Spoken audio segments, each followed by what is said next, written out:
چند سال پیش خبرنگاری از ویل اسمیت پرسید که رمز موفقیت چیه. اون گفتش که من هر هفته حداقل با 3 نفر تماس میگیرم که اصلا هیچ کاری باهاشون ندارم، فقط میپرسم حالت چطوره، چی کار میکنی، کمکی نمیخوای. خبرنگار جا خورد و همین میگو آره همین. مردم یادشون نمیمونه چی بهشون فروختی، اصلا چی بهشون گفتی، اما خوب یادشون میمونه که چه حس خوبی رو براشون ساختی. این یعنی تکنیک ایموشنال برندینگ، برندسازی احساسی. این همون چیزیه که اکثر فروشنده ها و مذاکره کننده ها انجامش نمیدن. توی دنیای بیزینس اونایی موفق میشن که اول دلا رو میخرن بعد محصولشون رو میفروشن. این بیزینس people by people not products.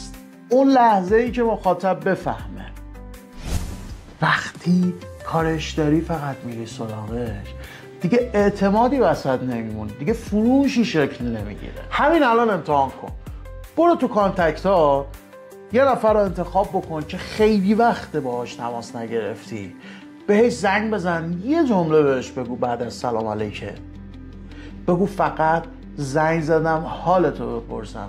همین. این کار ساده یه پیام عمیق داره. من برای رابطمون ارزش قائلم، نه برای ما.